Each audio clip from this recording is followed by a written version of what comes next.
Bendiciones en el nombre de Jesucristo y también en el nombre de nuestro Padre Jehová. Sean todos muy bienvenidos a este diálogo que vamos a tener en la noche de hoy con el señor apologista José Galileo de la Iglesia Cristiana de los Testigos de Jehová. Un tema muy interesante, creo que casi no se ha debatido, no he visto, que es sobre a quienes oraban los primeros cristianos. Bueno. Espero que sea el agrado de todos ustedes. No olviden, como siempre, es un video público, lo pueden compartir en todas sus redes sociales, al igual que José Galileo también va a tener los mismos derechos de autor. Y para las personas que van llegando, que como siempre les digo, este canal no es un canal de guerra, no es un canal de pelea de perros y gatos, es un canal de cultura religiosa, en el cual siempre pido el respeto para las creencias y la persona de nuestros invitados, en este caso de un amigo de mucho tiempo atrás, que es el señor José Galileo, al cual le damos la bienvenida. Adelante, José, si quieres puedes presentarte, bien pueda. Hola, Guido, muchas gracias por la invitación y primero que todo disculpas porque aplacé 2 veces el debate por causa de algunas ocupaciones. Pues he estado con un proyecto de un local de arte que estoy abriendo y entonces eso me ha tenido mucho corre-corre, pero ya estamos listos y como tú dices, sí, es un tema que no es muy recurrente, ¿cierto? En los debates o en los diálogos. Y es interesante porque la oración es uno de los aspectos más importantes de la vida cristiana. Entonces, aquí estamos para analizar el tema como usted dice, más para instruir que para recriminar o juzgar la creencia de los demás. Exactamente, sí, con eso comparto. Además, la gente no sabe, con José Luis nos conocemos hace ya casi 4 años. Con José Luis tuvimos en esa época en este canal una serie de temas también, pero lo hacíamos de forma programada, no en directo, porque José Luis a veces tenía problemas de conexión, sobre diferentes temas. Entonces eso también, si quieren mirar mi canal en los primeros videos hace 4 años, de hecho creo que fue uno de los primeros testigos de Jehová que pues debatía o salía pues en público. Ya ahorita ya es muy común, inclusive le agradezco también la amistad y la hermandad, que hoy tuve una conversación con un superintendente amigo mío y hermano de fe de José Galileo, que es el superintendente Renán González, al cual aprecio muchísimo y también estuvimos charlando un poco, al igual que todos los otros apologistas, testigos de Jehová. También le mando un saludo aquí en el nombre de Jesucristo y en el nombre de nuestro Padre Jehová, a Fran Enríquez también, a Francisco Javier Rizzi también, con el cual tuvimos un diálogo también la semana pasada sobre la Navidad, Samuel Fernández también, ambos dos españoles, y William Alzate, que es de Miami, Florida. Bueno, a todos ellos también una bendición especial. Bueno, ya la gente se va conectando, gracias a todos, y entonces vamos a tener un formato que es un formato estándar que siempre utilizamos, pues prefiero yo este formato, que son 20 minutos de exposición, 15 minutos de refutación y refuerzo y 5 minutos de conclusión. De hecho, inclusive en el diálogo que tuvimos la vez pasada con José Galileo, le dimos pues gusto a él, que José le gusta más una pregunta al final, que esta vez le dije a José que se lo podemos hacer como me gusta a mí, que son este formato. Y voy a empezar yo. Vamos a tener también un cronómetro que siempre lo voy a colocar al principio y al final, faltando 2 minutos también para redondear la idea. Bueno, no siendo más, entonces vamos entonces a iniciar con, vamos a apagarle el micrófono a José Galileo. Vamos entonces a iniciar con mis primeros 20 minutos y empiezo desde ya. Bueno, ahí está. Bien, entonces, para entrar sobre lo que es la oración de los primeros cristianos, a quiénes iba dirigida las oraciones, de qué manera o cómo se ve la oración, quiero que primero de la que es la teología católica, por eso es un compartir, definamos qué es lo que nosotros en la Iglesia Católica entendemos por oración, o sea, qué es lo que nosotros definimos por oración. Lo vamos a hacer del diccionario básico de la religión católica, es un diccionario de la editorial San Pablo, donde nos da una idea de la etimología o la raíz de esta palabra que viene del latín orationis, que quiere decir razonamiento público, ejercicio de la inteligencia y de la voluntad del hombre, porque todo es por una voluntad propia, para dirigirse a quién, en este caso a alguien superior a nosotros. La oración es un diálogo, es una comunicación, en este caso con Dios. ¿Con el fin de qué? Con el fin de alabarle, de darle gracias también, de implorar el perdón por los pecados o pedirle cosas que son necesarias y convenientes, bien sea de orden espiritual o de orden material. Se ha denominado también oración un acto de invocar la piadosa intercesión. Creemos que también tenemos oración de intercesión, en especial a María de hiperdulia, o sea, una veneración especial, también de dulia a los ángeles y a los santos. De hecho, vamos a ver una oración muy antigua donde se habla precisamente de lo que era la comunión de los santos, como los primeros cristianos veían este particular. Ahí siempre esa oración de intercesión es a Jesucristo, ¿no? Nosotros no pensamos ni que María, ni los ángeles, ni los santos tienen una vía de comunicación directa al Padre. Ellos no pueden hacer ningún milagro, creemos en los milagros o alguna petición, algún favor especial, no, simplemente son intermediarios ante el trono de gracia, que es solamente por nuestro Señor Jesucristo. La doctrina católica enseña que la oración, vista al mismo tiempo como don divino, alianza y comunión, se realiza los actos de las que creemos que son las tres virtudes teologales: la fe, la esperanza y la caridad, ordenados por el primer mandamiento del Decálogo. Ahora, los teólogos católicos distinguen entre oraciones que pueden ser públicas, o sea, cuando se hace pues en la asamblea, en la congregación, en este caso para la Iglesia Católica, el día domingo o el día del Señor, donde nosotros celebramos la Eucaristía. También se pueden hacer oraciones privadas, como decía Jesucristo. Si quieres cuando quieras orar en lo recóndito de tu cuarto, a solas, puedes pedirlo también, ¿no? Mentales, también hay oraciones mentales, oraciones vocales, oraciones personales, oraciones comunes.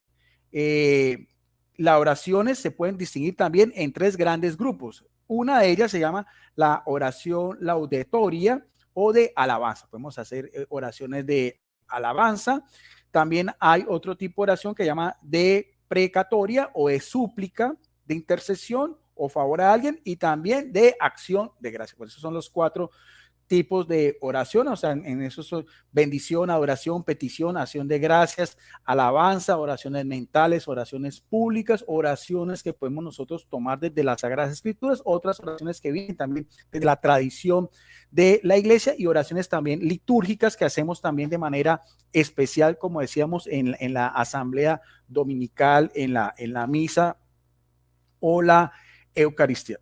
Ya viendo eso, vamos a entonces a entrar un poquitico en algo común entre todos los cristianos, que es la Sagradas Escrituras. Vamos a fundamentar un poquitico el tema de la oración en las Sagradas Escrituras. Tengo en mis manos esta, que es la Biblia de Jerusalén Latinoamericana, de la editorial Descreedor. Esta es de una comunidad religiosa católica de los dominicos, de la Escuela Bíblica de Jerusalén. Es una de las Biblias pues con más alta acreditación en cuanto a lo que tiene que ver con traductología, por lo menos desde el punto de vista de la Iglesia Católica. Vamos al libro del Apocalipsis o el libro de la Revelación, el último libro de las Sagradas Escrituras. Se le atribuye al apóstol Juan hacia los años 90, 98, en la isla de Patmos, en su destierro por orden del emperador Domiciano. Hay algo muy interesante que quiero que pongan atención ya en su capítulo final, que es el capítulo 22. En el versículo 3 dice algo de todo lo que él recibió en esa isla, como dice al principio, ¿no? Por medio de una revelación a través de Jesucristo. Dice, y no habrá ya maldición alguna. Está hablando ya escatológicamente, ¿no? En lo que es la culminación del Cairo de Dios, de lo que está la gloria eterna. Y dice algo muy importante, dice, el trono de Dios y del Cordero, o sea, por igual, tanto el Padre como el Hijo, sabemos que el Cordero es una figura de Jesucristo, estará en la ciudad, la Jerusalén celestial, y los siervos, o sea, los que estén dignos de estar en la presencia del Altísimo, y los siervos de Dios le darán culto. Quiero que enfaticemos un poquitico en esa palabra culto, que viene del griego latreo.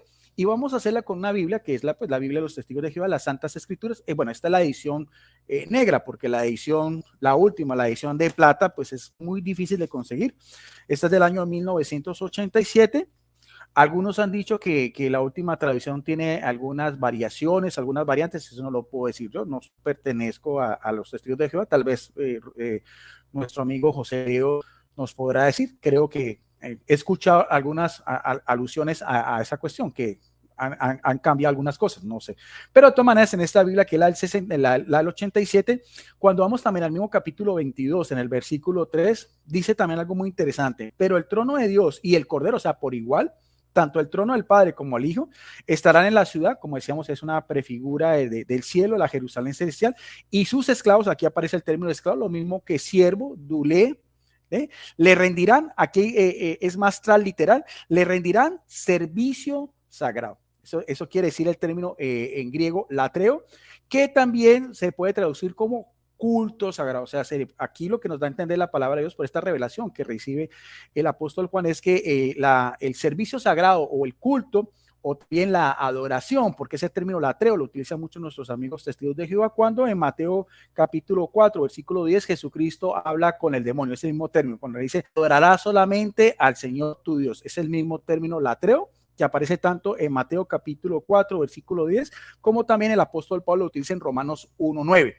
En referente al Padre, pero aquí en Apocalipsis capítulo 22, versículo 3, en una relación directa de servicio, culto sagrado, tanto al Padre como al Hijo, en este caso en la gloria por los siglos de los siglos. Bueno, ahí entonces quería primero, con estas aclaraciones, definir qué entendemos nosotros por oración, cuál es su etimología, el tipo de oraciones que en la Iglesia Católica podemos hacer. Como nosotros somos trinitarios, nosotros no tenemos ningún problema en hacer oración al Padre, en hacer oración de intercesión al Padre por el Hijo, porque fue acá es el medio.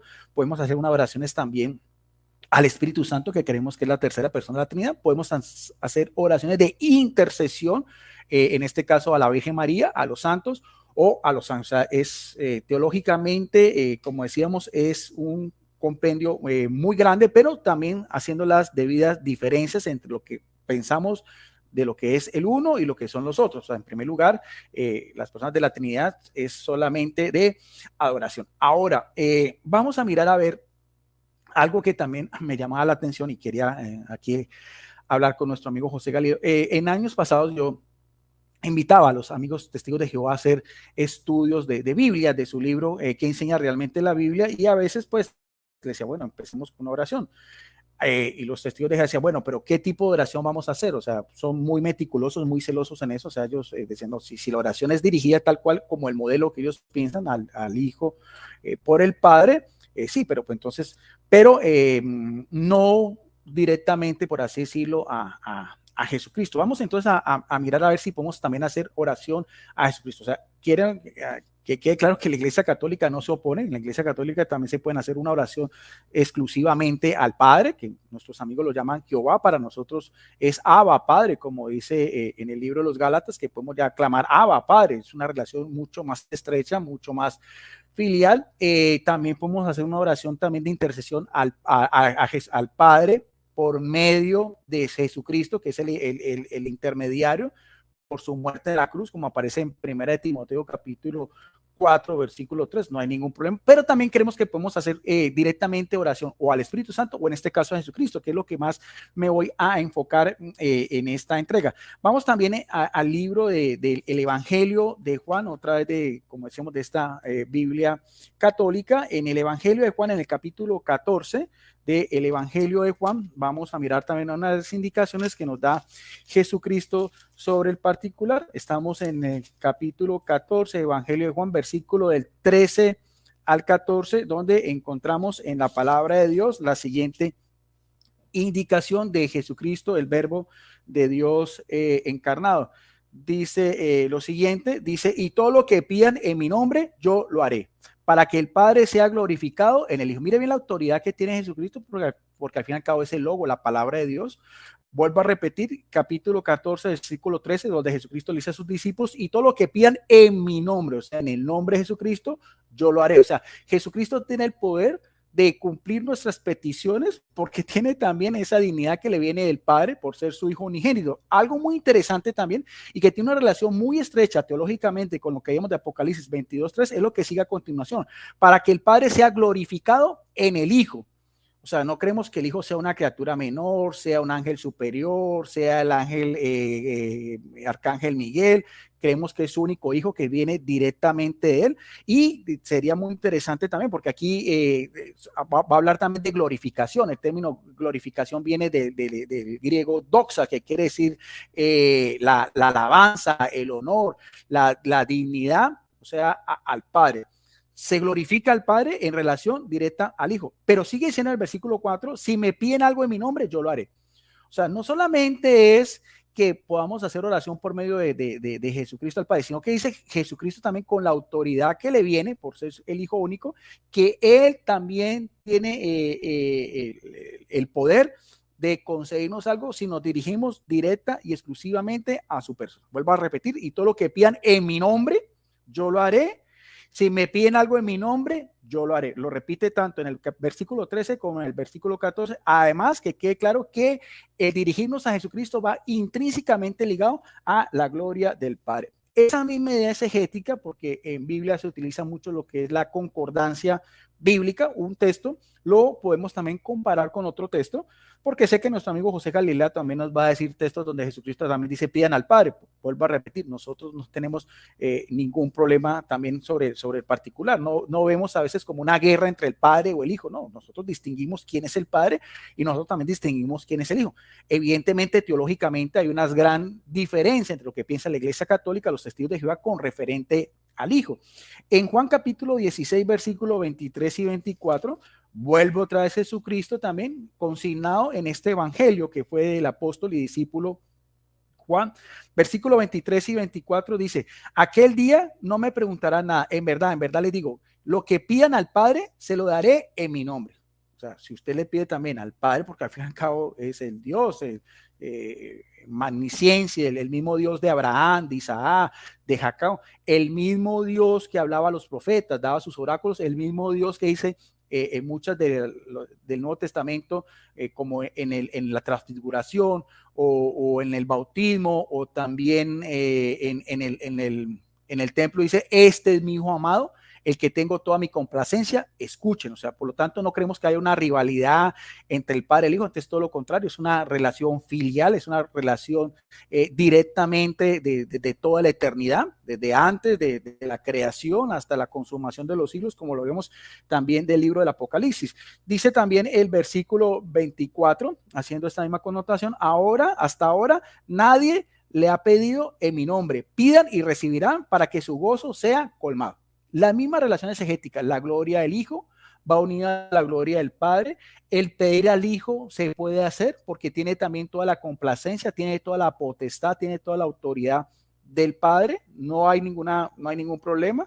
Repito, hasta ahora nadie le ha pedido en mi nombre. ¿Por qué? Porque sabemos que la revelación es progresiva. En el Antiguo Testamento, como decíamos, era Jehová el que se aparecía en la misma zarza ardiente, en fin, los oráculos, el mismo que con Dios, con brazo fuerte, mandó las plagas de Egipto, el mismo que hablaba también ordenándole a Jonás que fuera a Nínive con el profeta Elías, que también fue llevado en un carro de fuego. Pero como en el Nuevo Testamento es la culminación de esa misma revelación, por eso es que Jesucristo va a complementar esa parte. Por eso es que en el Evangelio de Juan también dice que Él es el verbo, la palabra o el logo de Dios, un verbo que se encarna, ¿no? Un verbo que para nosotros es persistente, que siempre ha estado con el Padre. Repito también lo que dice nuevamente, en aquel día no me preguntarán nada, en verdad les digo, lo que pidan al Padre se los dará en mi nombre. Hasta ahora nada le han pedido, en mi nombre pidan y reciben. O sea, podemos entonces, como decíamos en el versículo anterior de Juan 14, 13, 14, hacer oración exclusivamente al Hijo, o en este caso también pedir al Padre en el nombre de Jesucristo que todo se nos pueda conceder, al menos pues que Dios sea beneplácito a Él, porque tampoco podemos nosotros poner a Dios entre la espada y la pared. Él es completamente soberano de saber qué es lo que realmente nos conviene o no. En el ministerio público de Jesucristo vemos muchos casos de personas que imploraban ayuda, clamaban al mismo Jesucristo. Por eso decíamos oraciones de peticiones, oración también de sanación, porque en la Iglesia Católica creemos que hay el don de sanación, el don también de un alivio también espiritual y material. Vemos muchos ejemplos en el Nuevo Testamento en el cual las personas, también como veíamos esto, pedían a Jesucristo, él mismo tenía ese poder de conceder favores divinos, que es lo que llama en griego taumaturgo, que viene del griego taumación, que es el hacedor, el que puede hacer algo extraordinario. En el Evangelio también de Marcos, capítulo 1, versículo del 40 al 41 dice la curación del leproso. Se le acercó un leproso suplicándole, aquí está, o sea, una súplica, creemos que es una oración, es hablar directamente, no es un diálogo. Como nosotros también creemos que Jesucristo es Dios, aquí también esa es una súplica que se le va a dirigir directamente a la persona de Jesucristo, como dice, suplicándole. Se puso de rodillas, siempre en señal de rodillas. Creemos que ese término proscuneo, nuestros amigos testigos de Jehová lo entienden como simplemente una reverencia a Jesucristo, un homenaje. Creemos nosotros que también la accesión de ese término puede ser en su primera instancia adoración.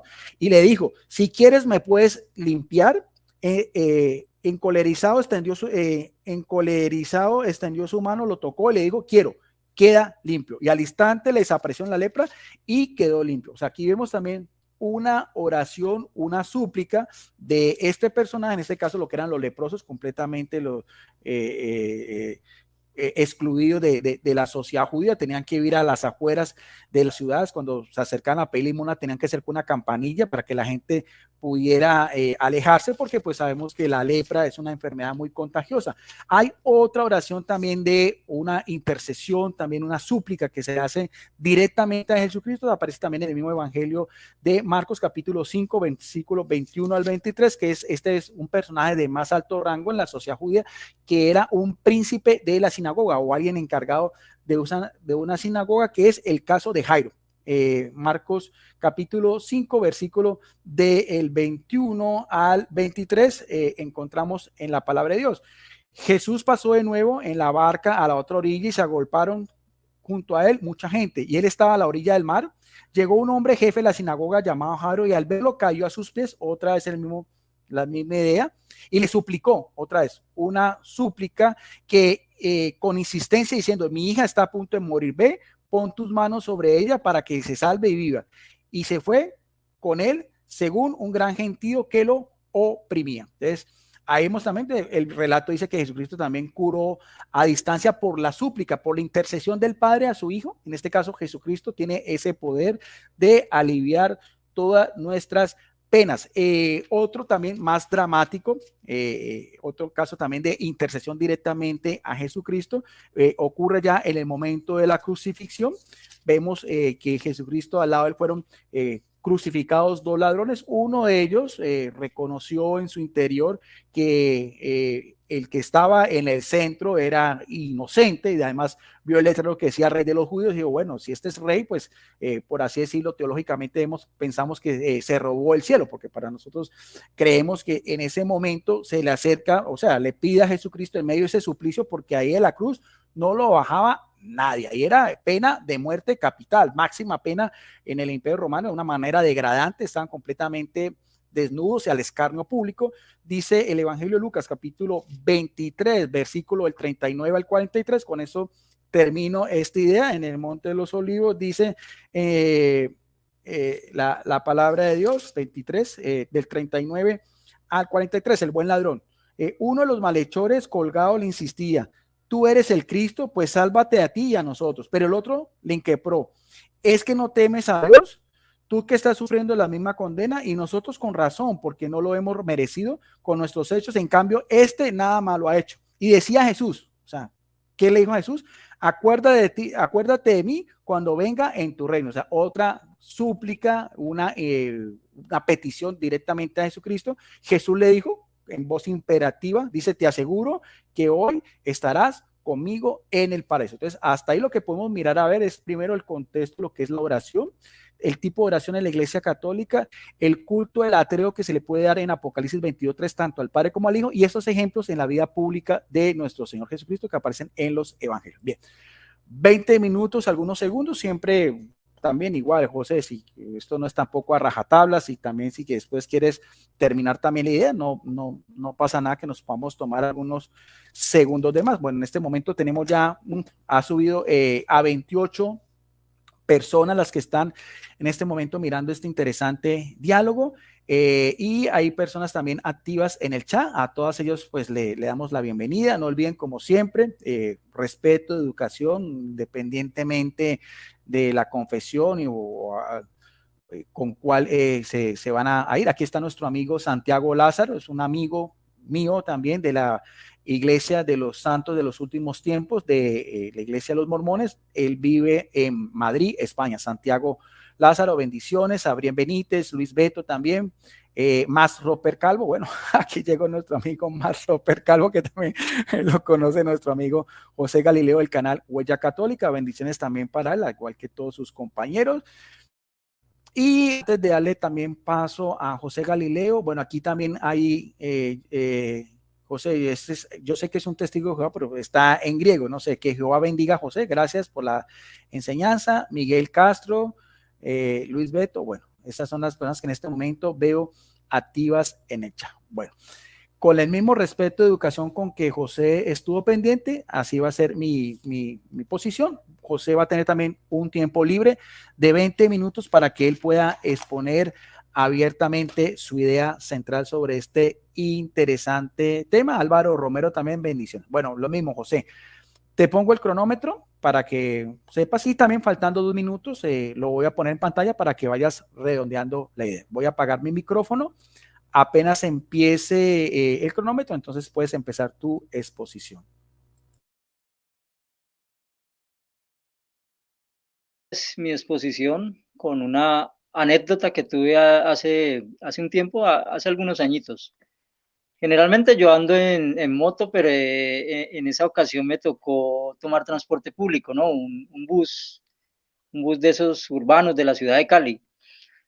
Fue interesante porque se subió al bus un vendedor que era protestante, era evangélico, y entonces él pidió permiso para hacer una oración.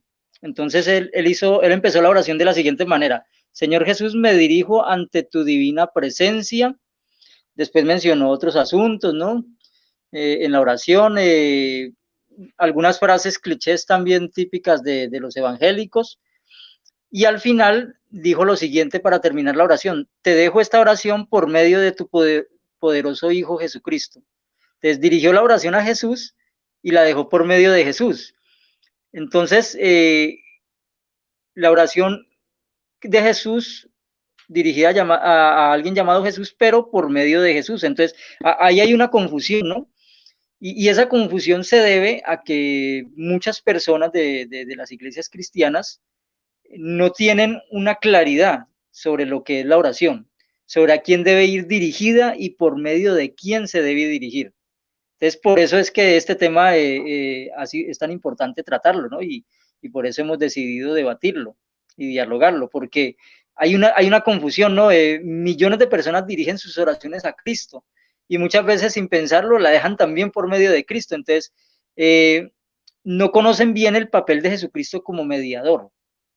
Entonces, sabemos de que el único mediador, según el apóstol Pablo en su primera carta a Timoteo 2:5, el único mediador entre los hombres y Dios es Jesús.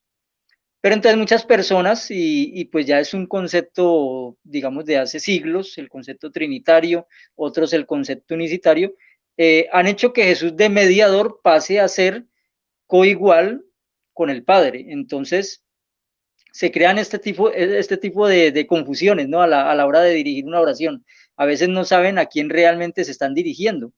Y yo diría que en realidad la mayoría de las oraciones que dirigen las iglesias cristianas es a Jesús directamente. En realidad el Padre, oraciones a Jehová o a Yahvé, realmente se ve muy poco. Entonces, por eso es que vamos a profundizar un poquito, como dice el tema, en lo que creían eran los cristianos de la época primitiva, los primeros cristianos. Y vamos a ver, digamos, cómo es el tipo de oración que, digamos, nosotros como testigos de Jehová realizamos, si se parece a esa oración. Entonces, ya hablando de esta anécdota, quiero empezar ya con lo que dice la Biblia, ¿no? Bueno, en la Biblia siempre hay varias oraciones, pero me voy a centrar básicamente en las del Nuevo Testamento, que es el tema que nos compete, ¿no? Porque estamos hablando de los cristianos primitivos. Cuando miramos en el Nuevo Testamento, las oraciones siempre van dirigidas al Padre. Entonces, Jesucristo enseñó la oración modelo, que es el Padre Nuestro, dirigida al Padre. Jesucristo en el capítulo 17 de Juan se dirigió al Padre. Y siempre, antes de morir también, ¿cierto? En el jardín del Getsemaní, si no me equivoco, él también dirigió 3 oraciones en esa noche, en medio de su, digamos, de su agonía, las dirigió al Padre. Entonces, siempre Jesús se dirigía en oración al Padre y enseñó a dirigirse al Padre. Pero cuando también miramos las expresiones que aparecen en las cartas, ¿cierto? De algunos apóstoles como Pablo, como Pedro, como Juan, notamos también que las oraciones van dirigidas al Padre, sin excluir la mediación del Hijo. Es que ese es el punto que hay que entender, que no estamos excluyendo a Jesucristo de las oraciones. Estamos diciendo es que la oración va dirigida al Padre, pero por medio de Jesucristo. Entonces, hay que entender bien ese asunto, porque la oración, como decía también Guido, la oración tiene varias, digamos, varias facetas. Hay oración de ruego, para pedir por la salud, por el trabajo, por diferentes cosas, por los hermanos, por la iglesia, por la congregación. Pero también hay oración de contrición, que es la oración de arrepentimiento por algún error, por algún pecado. Pero también hay la de acción de gracias, que es por las comidas. Entonces, mire, hay diferentes tipos de oraciones, ¿no? Que practicamos en nuestra vida diaria, pero toda oración tiene que ir dirigida directamente al oidor de la oración, según Isaías, Salmo 65:2, que es el Padre. Pero esa oración se envía por medio de Cristo, porque reconocemos el papel de Cristo, como decía ahora, como mediador. Si nosotros dirigimos las oraciones directamente a Cristo, entonces ya no estamos reconociendo a Cristo como un mediador, sino como si fuera el Dios Altísimo, título que solo en la Biblia ostenta el Padre Jehová. Entonces ahí estaríamos cambiando digamos, un orden teocrático, un orden espiritual que aparece en la misma Biblia. Bueno, entonces, nunca en la Biblia realmente aparecen oraciones a Cristo. Yo sé que esta no es la parte de la refutación, pero también hay que saber distinguir que hay ocasiones en que la Biblia habla de diálogos, no de oraciones. Entonces, por ejemplo, el apóstol Juan, en su libro del Apocalipsis, tuvo muchos diálogos con ángeles, muchos diálogos con el propio Jesús y con el propio, vio al Padre Celestial también. Entonces, hay que saber distinguir cuándo algo es una oración y cuándo es un diálogo. Ya veremos algunos textos que se han confundido de diálogo y se ha pasado a la casilla de oración, ¿no? Ya más adelante veremos algunos textos. Pero bueno, textos que nos muestran que en la oración Jesús cumple el papel de mediador, no el papel de receptor. Ojo, Jesús en la oración cumple el papel de mediador, no de receptor directo. Entonces, Juan 15:16, así el Padre les dará cualquier cosa que le pidan en mi nombre. Entonces, el texto es muy claro. Se le debe pedir al Padre en el nombre de Cristo. ¿A quién se le pide? Al Padre. Juan 16:23, de verdad les aseguro que si le piden cualquier cosa al Padre en mi nombre, Él se la dará. Antes, pedir al Padre en el nombre de Jesús. Y ahora el texto más polémico, ¿no? Porque hay una variante textual que cambia según los manuscritos. Yo personalmente trato de no basar, digamos, mis opiniones en variantes textuales que sean conflictivas, porque tenemos el problema de que a veces de que algunos manuscritos están a favor, pero otros en contra. Entonces, y a veces tan antiguos uno como los otros. Entonces podríamos basar nuestra creencia en un terreno que no es totalmente estable. Pero aún así el texto y su contexto nos indican con claridad a quién se debe dirigir la oración. Jesús dijo en Juan 14:13 y 14, además, sea lo que sea que pidan en mi nombre, mire, pedir en el nombre de Jesús, yo lo haré para que el Padre sea glorificado por medio del Hijo.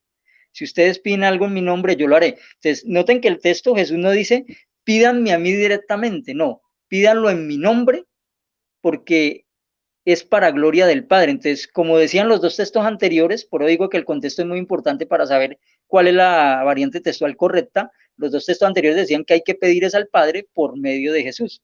Entonces, esos tres textos son consecuentes con la manera en que traduce la traducción del Nuevo Mundo y con lo que estamos mostrando o interpretando. ¿Por qué es importante tener en cuenta el contexto y la diferencia entre oración y diálogo? Porque como yo le decía ahora a Guido, ¿cierto? Y a ustedes, hay textos que son mal interpretados como oración cuando en realidad son diálogos o son visiones. Entonces hay que tener en cuenta eso. Un ejemplo muy claro, muy conocido, es Hechos 7:59, donde Esteban, antes de ser apedreado, ve en visión, se le abren los cielos, ve una visión y ve tanto al Padre como a Jesús a su diestra. Entonces, Esteban dice, apedreado, hizo esta invocación: Señor Jesús, recibe mi espíritu. Después de doblar las rodillas y decir en voz alta, Señor, no les tengas en cuenta este pecado, y diciendo esto, me dormí. Bueno, ahí busco una traducción bastante complicada de leer. Entonces, algunas traducciones, en vez de traducir que él invocó, ¿cierto? Traducen que él oró.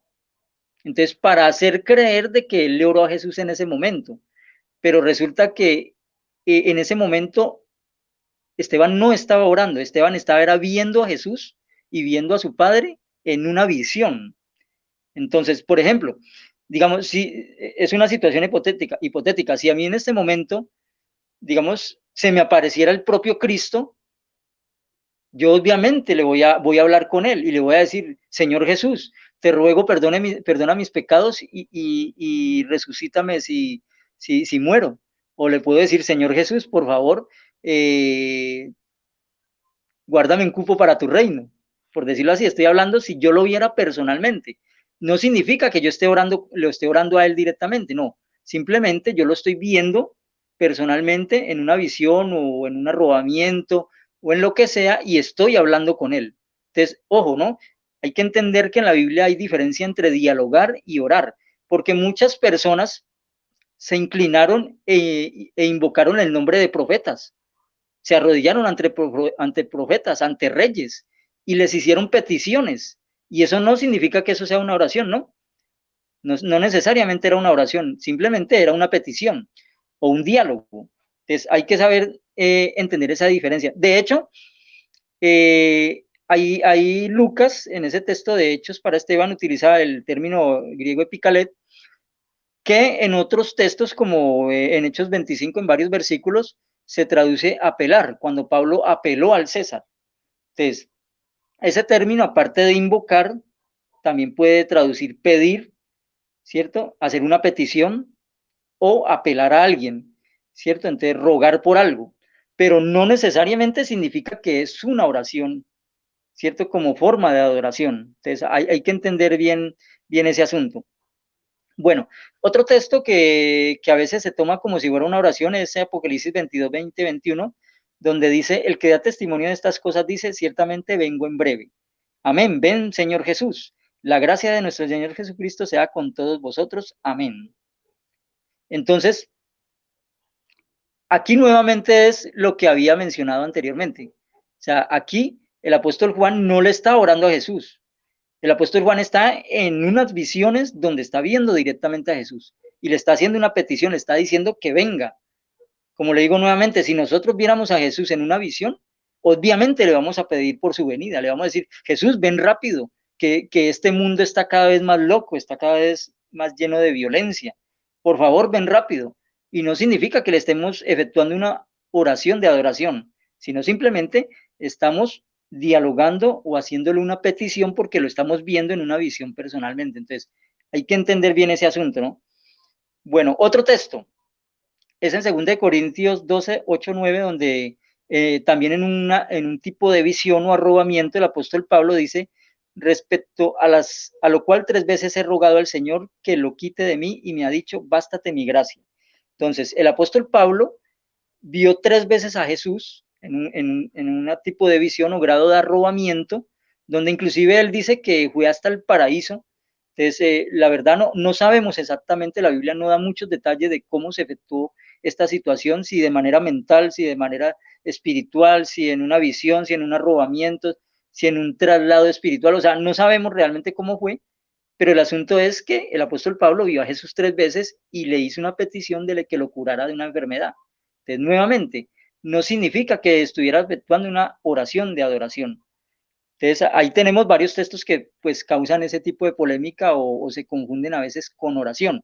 Como yo les dije, el ver a una persona importante, el ver a una persona sagrada para nosotros, usando ese término, no necesariamente significa que al hablarle sea una oración, porque en el pasado muchas personas se dirigieron, hicieron peticiones, se arrodillaron, rogaron a profetas y a reyes.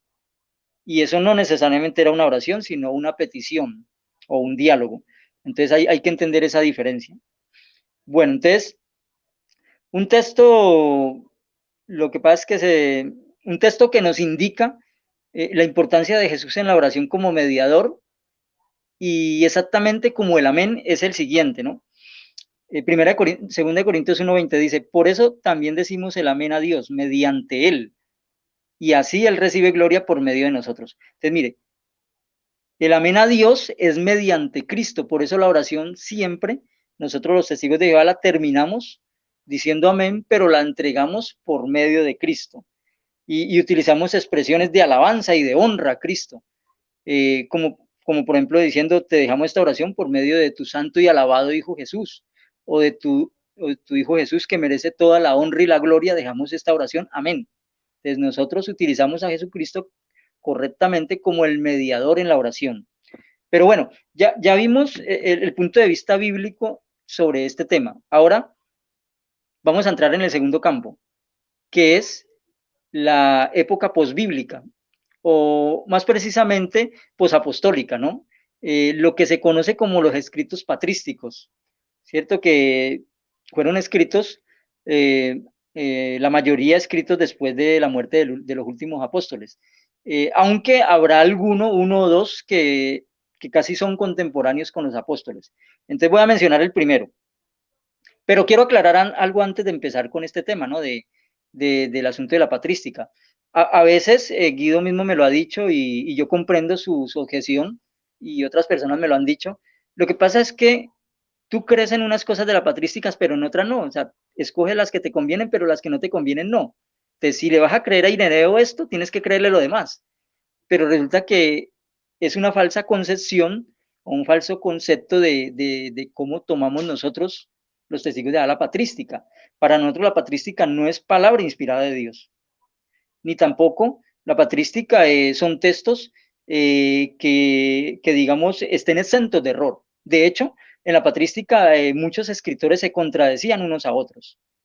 Y aparte de eso, está el agravante de que la patrística depende de muchos manuscritos tardíos y muchas veces interpolados, manuscritos del siglo IV, V, VI, inclusive, como la didache de la que voy a hablar a continuación, depende en gran parte de un manuscrito del siglo VIII, 800 años después de Cristo.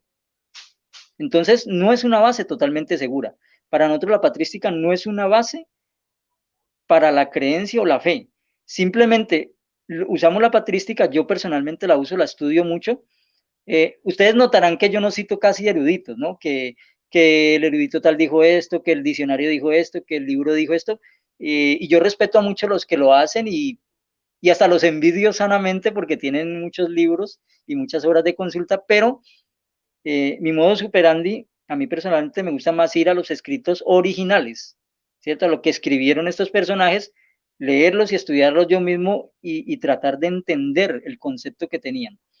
Entonces, el concepto que yo tengo de la patrística es que hubo una evolución en la temática cristiana a partir de la Biblia, pero esa evolución no fue a favor de la Biblia, sino que fue poco a poco desviándose de lo que decía la Biblia. Y ya la Biblia misma, el Nuevo Testamento mismo, los apóstoles habían encargado de profetizar de que eso iba a pasar, de que muchas enseñanzas se torcerían y que muchas enseñanzas se tergiversarían. pero eso sería gradual, no es que murió el último apóstol y al otro día ya habían miles de herejías y miles de enseñanzas contrarias a la Biblia, ¿no? O sea, a lo largo de esos siglos, poco a poco se fueron metiendo ideas contrarias a las escrituras. Entonces, cuando nosotros hacemos un análisis concienzudo y sincero de la patrística, nos damos cuenta de esa evolución, notamos cómo fueron esos temas. Entonces, yo quiero mostrarles a ustedes cómo fue el tema de la oración en la patrística, cómo fue evolucionando. Entonces, voy a empezar con la Didache. Bueno, entonces la Didache dice lo siguiente. ¿A quién dice la Didache que se debe orar? Recordando que la Didache es un libro que se atribuye al siglo I, ¿no? Tal vez uno de los escritos patrísticos más antiguos. Entonces, después de la Didache voy a pasar a Clemente y después voy a pasar a Tertuliano y voy a hablar de lo que estas personas decían sobre la oración, porque pues ya me tocará en la segunda intervención, ¿no? Para que ustedes entiendan cómo fue evolucionando el tema de la oración. Entonces, quiero dejar aquí, no importa que me quede un minuto, gracias, Guido.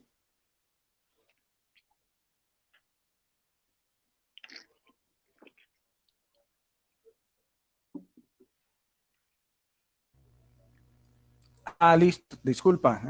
¿Lo vas a dejar ahí, Gale, José? Sí, sí, ¿Dijiste que porque lo no ibas a dejar alcanzo ahí, a, José? en un minuto no alcanzo, sí, no alcanzo a leer todo. Bueno, sí, te Dale. faltaba más o menos unos 2 minutos. ¿Lo dejas ahí? ¿Lo dejas ahí, José? Bueno, dame 2 minutos, pues leo lo de la Didache, por lo menos para empezar. ¿Listo? Dale, dale, no, tómate otros dos Bueno, minutos, dale. listo. Entonces, vea, la Didache dice en su libro, en su capítulo 7, perdón, 8, vosotros oraréis así, Padre nuestro que estás en el cielo, santificado sea tu nombre, venga tu reino. Entonces aquí se menciona la oración modelo, ¿no? Que es el Padre nuestro. Para nosotros también es la oración modelo de todo cristiano.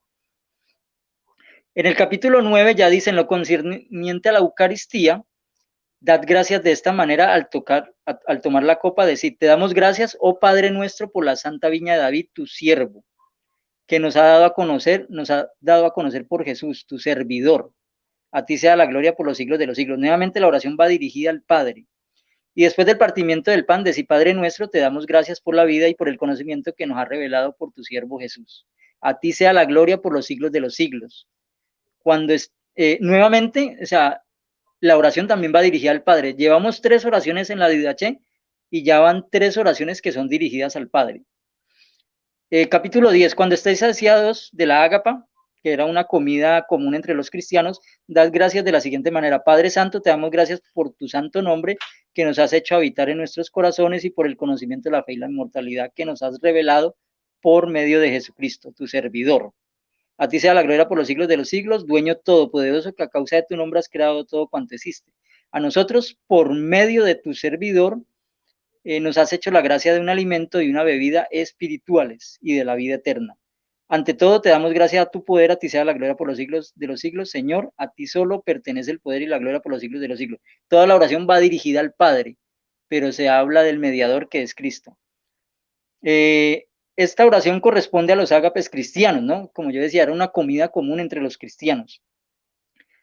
Y la oración, como dice ahí, va dirigida al Padre, pero termina por medio de Cristo. Entonces la Didache es nuestro primer eslabón para ver cómo fue evolucionando el tema de la oración en el cristianismo primitivo. Como yo les decía, nosotros hacemos lo mismo también en la Cena del Señor cada año, que es dirigir la oración del pan y la oración del vino. Primero hacemos una oración al iniciar la reunión, después también hacemos la oración del pan y la oración del vino, de la misma manera, dirigiéndolo al Padre por medio de Cristo. Y por último, una oración de conclusión. Entonces, ya vimos el panorama de la Didache. Entonces, para mi segunda intervención, vamos con Clemente y Tertuliano y otros personajes. Gracias, Guido. Bien, gracias, gracias entonces a José. Bueno, ahí me, des, bueno, me sacó el StreamYard, pero de todas maneras, bueno, voy a tener ya cronómetro interno. Porque me tocó que volverme a conectar, pero bueno, ya José hizo sus otros 2 minutos. Bueno, entonces voy con mis 15 minutos de refutación y refuerzo y empiezo desde ya. Bueno, ahí empiezo el cronómetro. Bueno, no, muy interesante también es muy agradable hablar con alguien como José Luis Restrepo y tener este diálogo en este ambiente pues amistoso, fraterno, sin necesidad de saltarnos ni nada. Me gustó mucho también lo que dice José sobre la forma como los testigos de Jehová entienden la oración. Decía que también más o menos la misma etimología o raíz del término oración era más o menos también petición, alabanza, súplica y demás. De hecho, inclusive si nosotros vamos a ver en el griego, el término en griego es poseucomaía. Poseucomaía también tiene varias variantes, que quiere decir orar, pero también rogar, suplicar, pedir y adorar. O sea, es el verbo que más se utiliza en el Nuevo Testamento cuando se hace referencia a estos tópicos. Vuelvo a repetir, orar o rogar o suplicar, pedir o también el mismo orar. De hecho, me gustaría mucho también conocer la opinión de José Galileo, vamos a ver si lo va a hacer también, sobre culto sagrado, latreo, que ellos utilizan mucho, en este caso en Apocalipsis 22:3, en igualdad de condiciones tanto al Padre como al Hijo, porque ese término también, como lo decíamos, implica también alabanza, oración, honra en igual de condiciones. Quiero tomar lo que nuestro amigo José decía ya después de que Jesucristo resucitó, porque veíamos también de los ejemplos que veíamos también cuando la gente se le acercaba a Jesucristo para suplicarle cualquier cosa, decíamos también que se podía, el mismo Jesucristo dice, pueden orarme a mí, antes no, ahorita sí me pueden pedir directamente a mí. Otra cosa es que también diga los textos que se le puede pedir al Padre por medio del Hijo.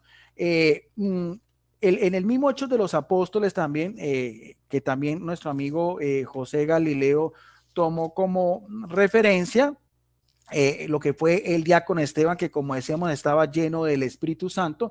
Creemos que en este aspecto, o sea, ya el texto es el mismo, ya la definición o la exégesis es lo que de pronto cambia. Pero dice acá, dice el mismo Hechos de los Apóstoles 7, versículos 59 y 60, esta vez la voy a hacer de otras de la Biblia de los Testigos de Jehová, dice, y siguiendo arrojándole piedras a Esteban, mientras él hacía esta petición. O sea, vemos bien que, como vuelvo a repetir, el término prosocomai también quiere decir petición. En este caso es una petición que va a ser directamente a quién? Directamente a Jesús. Dice acá, hacía petición y decía, Señor Jesucristo, recibe mi espíritu. O sea, a quien está dirigiendo exclusivamente, en este caso, la oración, es a la persona de Jesucristo en esa visión que tenía. En este caso no vemos, no, Jehová por medio de tu hijo, no. En este caso vemos que exclusivamente así lo da a entender la palabra. De hecho, inclusive que decíamos que estaba lleno. El término lleno en griego es pleroma, o sea, tenía la plenitud en ese momento del Espíritu Santo que lo estaba inspirando a dar también toda esa exhortación sobre todo lo que era la historia de la salvación a estas mismas autoridades judías, que en ese caso también estaba ahí el mismo Saulo de Tarso quien estaba aprobando esa lapidación. Y el versículo 60 dice, entonces doblando las rodillas, clamó con fuerte voz, Jehová, no le imputes este pecado. Y después de decir esto, se durmió en la muerte. Ahora, aquí sabemos que en la Biblia los testigos de Jehová, muy respetablemente, cuando aparece ese término quirios o cureos, aquí lo vierten por Jehová, aunque ese tetragramaton no aparece pues en ninguno de los escritos más antiguos en los códices, pero pues los autores de esta Biblia, los testigos de Jehová, los traductores, así lo han querido ver con el beneplácito de las mismas cuerpo gobernante, que es su autoridad más. Entonces aquí vemos también que ese término, como decíamos en griego prosecomai, aquí también es petición en la persona de Jesucristo directamente. Pero no es solamente ese caso, porque vamos a citar al gran apóstol Pablo también, sabemos que es apóstol de los gentiles, el gran apóstol de la resurrección, quien recibió todo por revelación divina. Creo que se me está congelando un poquitico la imagen, la configuración, porque estoy teniendo un poquitico problemas de internet. Vamos a mirar si lo dejo en 480 para, para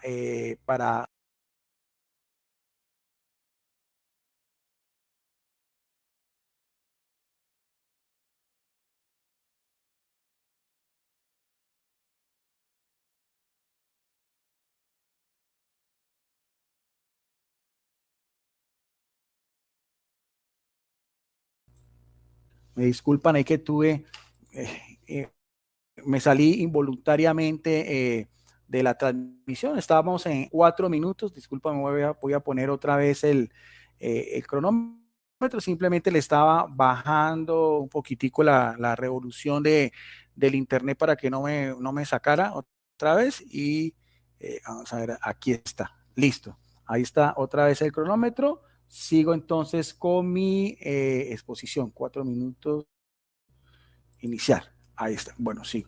Quería ver también otro ejemplo que aparece también en las epístolas paulinas, como decíamos, este apóstol de los gentiles, y esta vez aparece en 2 Corintios, capítulo 12, versículo del 8 al 9. Vamos a hacerlo otra vez también de la versión de los testigos de Jehová. Dice 2 Corintios, capítulo 12, versículo 8 al 9. Dice, y lo voy a hacer desde el 8, tocando a esto 3 veces, sí, Pablo está suplicando por ciertas enfermedades, por ciertas dolencias físicas, dice, y tocando a esto, 3 veces supliqué, otra vez el mismo término que decíamos de oración, en el caso de Esteban, de petición, en este caso de súplica, dice, 3 veces supliqué al Señor, otra vez el término curios o quireos que también lo utilizó Esteban a la persona de Jesucristo, al Señor que me apartara de mí esta dolencia. Y en el versículo 9 responde el Señor a esta petición. Pero ¿cuál es el Señor? En este caso es Jesucristo. Y con todo, Él realmente me dijo, mi bondad inmerecida es suficiente para ti porque mi poder está perfeccionado en la debilidad. Por eso muy gustosamente prefiero jactarme respecto a mis debilidades para que el poder de quién, de Jehová, no. ¿Con quién está hablando? Para que el poder de Cristo permanezca como tienda sobre mí. De hecho, inclusive, no sé si los testigos de Jehová, pero la variante aquí, Señor, está refiriéndose a Jesucristo. Veamos que en el de Esteban, aunque aparece 2 veces el término Señor, en el primero es a Jesucristo y en el segundo lo vierten a Jehová. Pero aquí, en este caso, a quien se está dirigiendo de los gramatólogos y los biblistas que yo consulté dan a entender que aquí el que está hablando directamente a quien está haciendo esta súplica y en el mismo contexto que vemos es a Jesucristo, o sea, de súplica para Pedro y para Pablo y de petición para el diácono Esteban. En el libro del Apocalipsis o libro de Revelación, también en el capítulo 5, otra vez, versículo del 11 al 12, nuevamente de la Biblia de los testigos de Jehová, dice, y otra vez en la visión que tuvo Pablo, y yo vi la voz de muchos ángeles, otra vez en la gloria, en la plenitud, alrededor del trono. Sabemos que el trono del Padre es el mismo trono del Hijo, latreo para ambos. Dice, las criaturas vivientes y de los ancianos, y el número es de qué, miradas de miradas y millares de millares. Versículo 11, que decían con voz fuerte, el Cordero que fue degollado es digno. ¿De qué es digno el Cordero?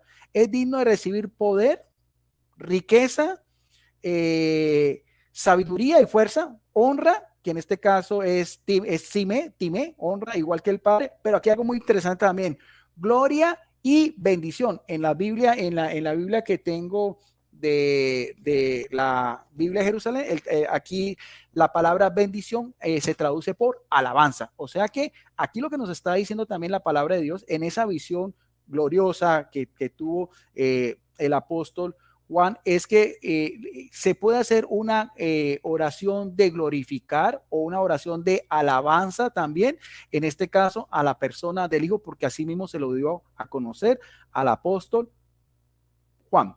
En el caso de Pablo, súplica a la persona de Jesucristo para que le tuviera compasión de sus dolencias, y en el caso de Esteban, petición de recibir su espíritu ante el inminente martirio al cual iba a ser pues presa. Ya sabemos que murió por lapidación. En la Iglesia Católica también hay una oración que llama de doxología. El término doxología es alabanza, creemos nosotros, a la persona de la Trinidad, y que aparece también en nuestras liturgias, que lo vamos a ver en 2 Corintios capítulo 13, versículo 14, donde dice también la bondad inmerecida del Señor Jesucristo y el amor de Dios y la participación del Espíritu Santo estén con todos ustedes. O sea, estos trozos de la Biblia, como decía nuestro amigo José, en la liturgia católica también la utilizamos en nuestras asambleas dominicales, y es parte también de esta plegaria eucarística como más. Ya que nuestro amigo José hablaba de los primeros cristianos, y citó lo que era la didaje en el capítulo donde habla sobre la liturgia. Coincido con él, donde dicen cuando era para el bautismo, ¿no? En el bautismo, que aquí también era también por aspersión, pero quiero también hacer alusión también a lo que aparece también en cuando lo que José hablaba de la oración modelo, porque ese libro también de la didaje o enseñanza de los apóstoles, fechado entre los años 80 y 90, algunos dicen que en Siria, también recopila esta oración o la forma como Jesucristo se dirige al Padre, donde dice también, perdón, en Mateo capítulo 6, versículo de 9 al 3, en Lucas 18, 12, perdón, Padre nuestro que estás en el cielo. Ahora, nótese bien que nosotros ya podemos dirigirnos a Jehová como Padre o Abba. El mismo Jesucristo nos da ese derecho. Santificado sea tu nombre. Creemos que el nombre de Dios es santo, pero nos da derecho a decirle Padre. Yo a mi papá cuando vivía no le decía cómo se llamaba, sino que le decía Padre, porque esa es mi relación directa con él. Venga a tu reino, hágase tu voluntad en la tierra como en el cielo, danos hoy nuestro pan cotidiano, perdona nuestras deudas, así como nosotros perdonamos a nuestros deudores, no nos introduzcas en la tentación, mal líbranos del mal. Y añade esto porque aparecen algunos textos antiguos, porque tuyo es el poder, la gloria por los siglos de los siglos. O sea, la misma oración que enseñó Jesucristo que aparece en los evangelios, más o menos fechados hacia la misma época, Evangelio de Mateo, hacia los años 60 y 70, aparece también en la de G, que es también una oración que la Iglesia Católica da en su liturgia, no solamente en la liturgia normal, sino también en la liturgia dominical. Curiosamente, nuestro amigo José Galileo decía que los testigos de Jehová también lo toman como modelo, pero nunca yo, en las veces que participé en las asambleas de los testigos de Jehová, porque yo participé en sus asambleas regionales, asambleas de circuito, estuve presente en lo que era la conmemoración de estudio de la atalaya con visita del superintendente, nunca vi que los testigos de Jehová utilizaran la oración del Padre Nuestro. Nuestro amigo José dice que es la oración modelo, pero ellos en sus asambleas no lo utilizan. Pues es muy respetable, pero sería interesante también que nuestro amigo José Luis Galileo, si son tan apegados a la Biblia, ¿cuál es la razón? En la Iglesia Católica sí se hace, pero no estoy haciendo una comparación, no, es muy respetable, pero ya que lo mencionó, me parece interesante que de pronto si nos pudiera aclarar, si él quisiera también, por qué los testigos de Jehová, si es una oración de la propia boca de Jesucristo, nunca los testigos de Jehová lo utilizan en sus reuniones. Los primeros cristianos también se dirigían directamente a Jesucristo. Hay, por ejemplo, constancia en el siglo segundo, no solamente oración, sino también himnos litúrgicos y alabanzas, porque reconocían que Jesucristo era Dios. Lo voy a hacer de la Biblia de Estudio Mundo Hispano. Esta es una Biblia de estudio de corte bautista. Esta referencia ya es histórica, es dice así en la página 2170, donde dice fuentes no canónicas que mencionan a Jesús. Uno de esos testimonios no canónicos, o sea, de fuentes paganas, ese es de Plinio, el joven, que fue un historiador de esa época, un cronista, entre los años 110 al 112, casi 1 o 2 décadas después del libro del Apocalipsis, donde nos dice que se puede hacer latreo al Padre y al Hijo. Dirigía al emperador Trajano, explica en un contexto de maltrato hacia los cristianos que en presencia mía ciertos cristianos arrepentidos, o sea, fue un testigo ocular de esas persecuciones, han lanzado imprecaciones contra Cristo, algunos apostataban, pero sigue diciendo, alegaban que todo su error se limitaba a reunirse, ¿para qué? ¿Cómo era la liturgia de los primeros cristianos? ¿Para qué? Para cantar himnos. En este caso también para nosotros un himno es una alabanza que se hace en honor, como decíamos también del término que hablamos de oración, a Cristo como si fuera Dios. Vuelvo a repetir, un testimonio profano del siglo, principios del siglo segundo, Plinio el joven, donde él constataba que los primeros cristianos también hacían himnos litúrgicos a Jesucristo como si fuera Dios. Un himno litúrgico que es muy conocido es el himno litúrgico de Filipenses capítulo 2, versículo del 6 al 11, que para la Iglesia Católica nuestros biblistas piensan que también ese himno litúrgico también era parte de las comunidades, en este caso paulinas, que también creemos que es toda una connotación donde nos habla de Jesús Jesucristo, en su persistencia, en su humanidad, en su ministerio, en el regreso al cielo y en la forma como también ante el nombre de Jesucristo dobla toda rodilla en el cielo, en la tierra, debajo de la tierra, para la gloria de Dios Padre. O sea, creemos que también, al igual que es la misma doxología que nuestro amigo José Galileo decía también, con eso termino, al final del libro del Apocalipsis, donde dice Maranata, en algunas versiones, o sea, en arameo, ven Señor Jesús, esa expresión donde los primeros cristianos pedían el pronto regreso de Jesucristo, lo que llama la parusía, también hace parte también de lo que es la liturgia eucarística en la Iglesia Católica. Después de la consagración, nosotros decimos, anunciamos tu muerte, proclamamos tu resurrección, ven Señor Jesús. O sea, también quería darle a nuestro amigo José Galileo que la oración del Padre Nuestro, la doxología que aparece también en 2 Corintios 13:14, la oración final que aparece en Apocalipsis, es parte también de lo que es la liturgia en la Iglesia Católica, y también este himno que también es muy relevante de Plinio el Joven sobre los primeros cristianos, a Jesucristo como si fuera o como si era Dios. Bien, ahí también se me fueron 15 minutos 4 segundos, me disculpan por la interrupción que hubo. Tenemos también un promedio de 30 personas. Gracias a todos los que están conectados en el chat. Y vamos entonces a nuestro amigo José Galileo para que también tenga sus 15 minutos de reputación y refuerzo. Lo mismo, José, voy a apagar mi micrófono y apenas empieza el cronómetro, puedes empezar tu exposición. Muchas gracias, Guido. Sí, muchas gracias por la exposición y pues yo creo que en realidad en algunos puntos no estamos tan lejos, ¿cierto? De lo que es dirigir la oración al Padre por medio de Cristo. Pero yo quiero también contestar un poquito aquello de los signos, se llaman a veces signos cristológicos de la antigüedad, ¿cierto? Pero es que los signos, digamos los signos o los cantos, perdón, en la Biblia no siempre van dirigidos a Dios. Hay cantos a profetas, hay cantos a David, a reyes, ¿cierto? Hay cantos a muchas personas, himnos a muchas personas en las escrituras. Perdón. Pero también nosotros, digamos, en nuestro himnario, nuestros cánticos, como les llamamos nosotros, cánticos del reino, nosotros también hacemos eso, ¿no? O sea, nosotros también alabamos a Cristo. Alguien dirá, pero ¿cómo así? Si los testigos de Jehová no consienten alabar a Cristo. Lo que pasa es que nuevamente, o sea, hay desinformación. A veces no se diferencian los conceptos. Una cosa es adorar y otra cosa es honrar, alabar o reverenciar. Alabanza no necesariamente es adoración, ¿cierto? Inclusive, hasta la palabra adoración es relativa, porque yo puedo decir que yo adoro a un hijo, que yo adoro a una esposa, que yo adoro a una hermana cristiana por sus buenas obras, ¿cierto? Hasta Manzanero canta adoro, ¿cierto? En su canción. Entonces, mira, hasta esa palabra es relativa y mucho más la palabra alabanza. Bueno, entonces, noten lo que dice el canto que nosotros hacemos, que es el número 14, por si ustedes lo quieren verificar. Dice, honremos al nuevo Rey de la tierra. Jesús y su congregación reúnen hoy a su pueblo de toda tribu y nación debajo de los cielos. Entonces, menciona otros puntos. Ven, honremos a Jehová, honremos a Jesús, Rey de reyes y gran Señor. Inclinémonos delante de Él. Inclinémonos delante de Él, pues es nuestro Salvador. Está hablando de Jesús. Que viva Cristo, nuestro Rey.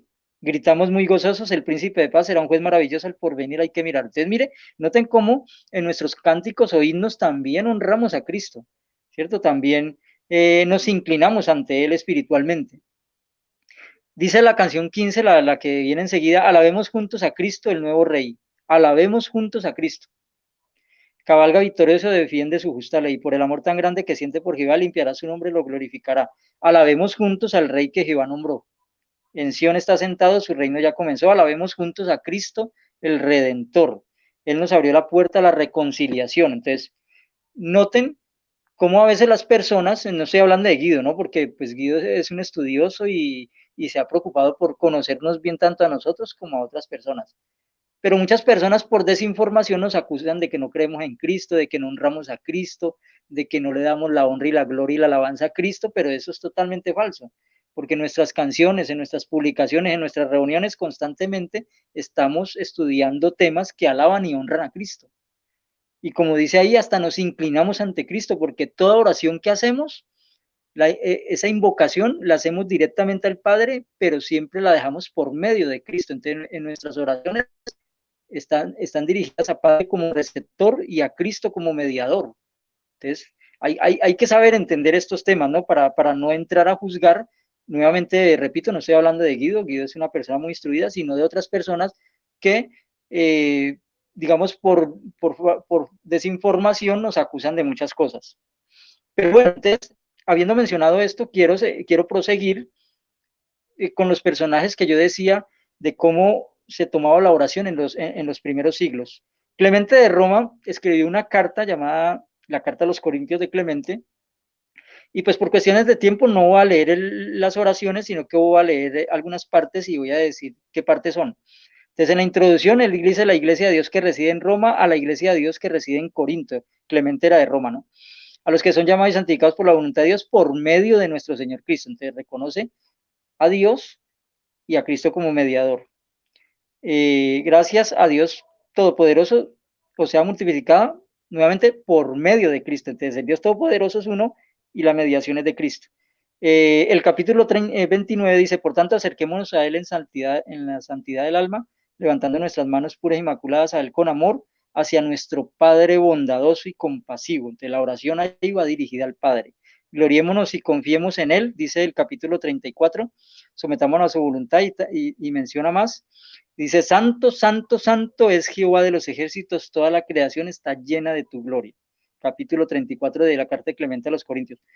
Obviamente esta traducción la tomé en una página católica, pero hasta yo reconozco que no entiendo por qué ahí el nombre divino aparece, ¿no? Porque en estos tiempos, en estas cartas, no se suele usar el nombre divino, eso lo reconozco. Pero eso es otro proceso que podría explicar en otra ocasión.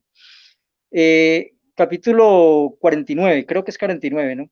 Y pediremos con insistencia en oración y suplicación que el Creador del universo pueda guardar intacto hasta el fin el número de los que han sido contados entre sus elegidos mediante su querido Hijo Jesucristo. Entonces, mire, siempre la oración va dirigida al Padre mediante Cristo.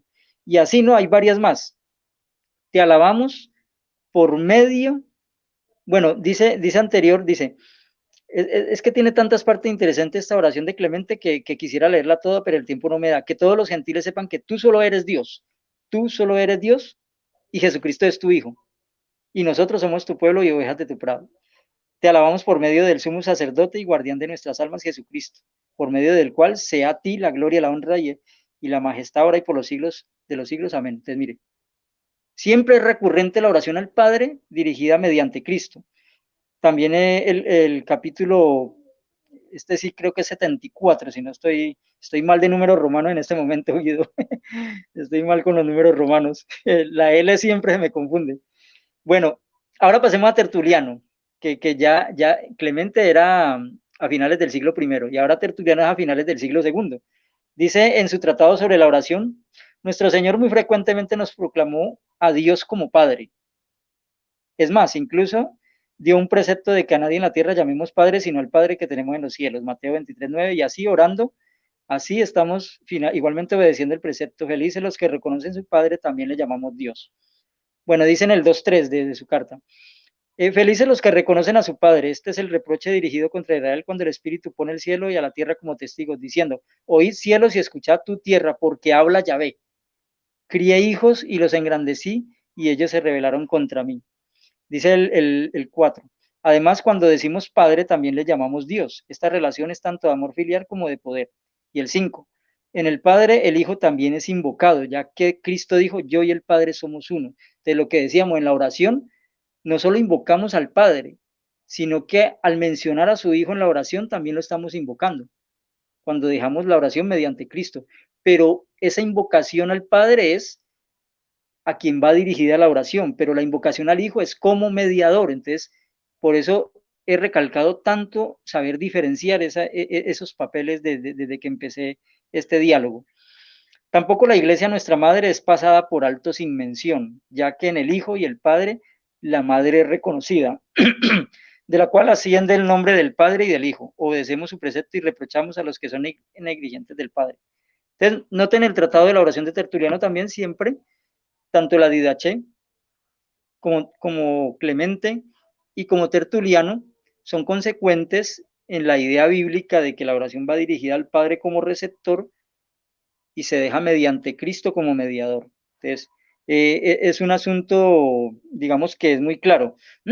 Aún en las catacumbas, en muchas inscripciones, como por ejemplo el apogeo de los asilios, que está en la llamada catacumba de Santa Priscila, que es una de las más antiguas, en ese hipogeo, que es como una cámara o un cuarto subterráneo pequeño, con una cámara funeraria, tiene la siguiente inscripción: oh Padre de todos los que has creado, acoge también a Irene, Zoe y Marcelo, a ti la gloria mediante Cristo. Entonces, mira, aún en estas inscripciones, en los primeros siglos se utilizaba al Padre como receptor de la oración y a Cristo como el mediador. Entonces, alguien podría decir, bueno, pero ¿será que invocar necesariamente es solo oración? Bueno, yo voy a leer dos textos que nos demuestran que invocar no necesariamente o solamente es oración. Puede indicar también otros asuntos. Entonces, cuando dice la Biblia que invoquemos el nombre de Jesús, o los que invocan el nombre de Jesús, no necesariamente significa que es oración. Entonces, Hechos 22:15 dice, porque serás su testigo ante todos los hombres de las cosas que has visto y oído. Entonces, ¿qué espera? Levántate, bautízate y lava tus pecados invocando su nombre. Y ahora leamos Hechos 22:43, unos versículos más adelante. Todos los profetas dan testimonio de él, de que todos los que ponen su fe en él reciben el perdón de los pecados mediante su nombre. Entonces, noten que invocar el nombre, en este caso de Cristo, significaba poner fe en él y dar a conocer ese nombre y dar a conocer esa obra misional que él dejó. Cuando los cristianos se diseminaron o se esparcieron por todos los lugares y empezaron a hablar de Cristo, empezaron a hablar de aquel que mataron, empezaron a hablar de aquel Hijo de Dios que vino a la tierra para salvarnos del pecado, entonces estaban invocando el nombre de Cristo en todas las naciones. Entonces, cuando nosotros hablamos de invocar, no solo estamos hablando de oración. A veces invocar es orar, pero a veces invocar también es mencionar, también es dar alabanza, dar honra y contar, ser testigos de lo que hizo Cristo o también de lo que hizo el Padre, porque yo he mostrado siempre en mis diálogos, en mis debates, siempre he mostrado que la patrística es consecuente en mencionar tanto al Padre como al Hijo, en dar esa honra al Padre y al Hijo. Y siempre los cristianos hablaron y dieron testimonio del Padre y del Hijo. O sea, los cristianos no solo eran testigos de Jesús, como algunos quieren hacer ver, de que los israelitas eran testigos de Jehová y los cristianos eran testigos de Jesús. No, eran testigos de ambos. Entonces, no se puede excluir a uno porque el que tiene al Padre tiene al Hijo y el que tiene al Hijo tiene al Padre. El que excluye al Hijo está mal, pero el que excluye al Padre también está mal. Entonces, de esa manera, cuando digamos nosotros predicamos el Evangelio de Cristo, estamos invocando a Cristo también.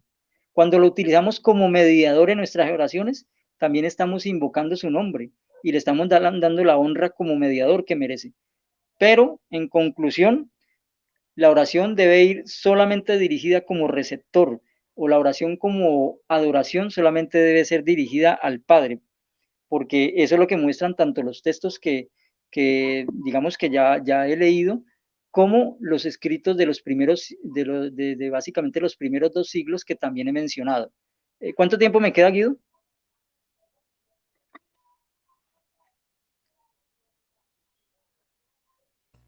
Te quedan 3 minutos, José. Ah, bueno, usted me ha rendido el Ahí está tiempo, el estoy cronómetro. aprendiendo. Sí, me ha Está rendido el bien, tiempo, pueda. estoy aprendiendo. Sí, sí. Bueno, entonces retomamos el tema, ¿no? Entonces, ¿qué fue lo que sucedió, digamos, básicamente a finales del siglo segundo y sobre todo el siglo tercero y cuarto? Porque hay que explicar de dónde surge la idea de que la oración no solo va dirigida al Padre como receptor, sino que después hay que incluir a Cristo y después también se empezaron a incluir otras personas, ¿cierto? Como los santos o mártires. Entonces, se dice que, por ejemplo, con el martirio de algunos cristianos, se rescataban a veces los cuerpos de ellos o se rescataban algunas reliquias, digamos, algún hueso, un pelo, cualquier cosa que se pudiera rescatar muchas veces del fuego, de las llamas, porque eran quemados, o de si eran degollados el cuerpo, la cabeza, o sea, eran tiempos impresionantemente nefastos para el cristianismo, ¿no? A veces era triste como un cristiano mártir solo se conservaba la cabeza o solamente el cuerpo.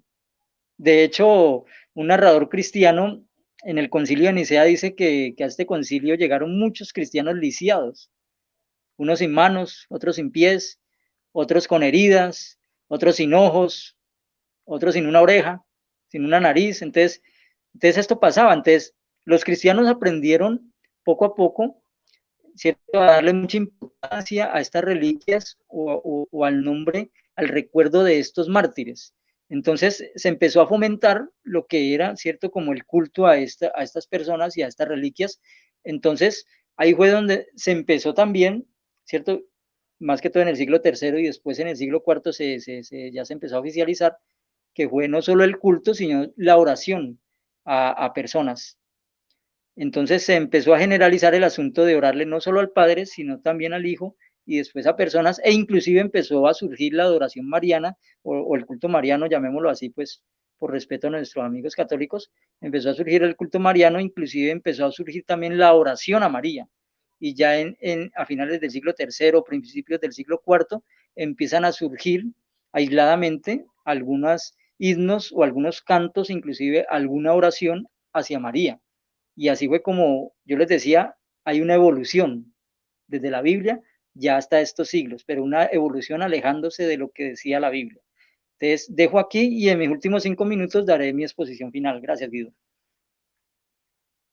Bien, listo. Gracias a José también por su intervención. Gracias a las personas que en este momento están conectadas, un promedio de 23 personas, y a todos ellos también las personas que están activas en el chat. También bendiciones, Carlos Ardila, Eliseo Reinkenfol, Inmer Cubillas, Álvaro Romero, Francisco Agustín Bono, Luis Beto, son Edgar Camarillo, Fe, bueno, todos ellos, gracias, pues Tomás Tabú, bueno, son las personas que Francisco Ochoa, Carlos Ardila y demás, gracias a todos ustedes por acompañarnos en este diálogo. Voy entonces con mis 5 minutos de conclusión final y empiezo desde ya. Bueno,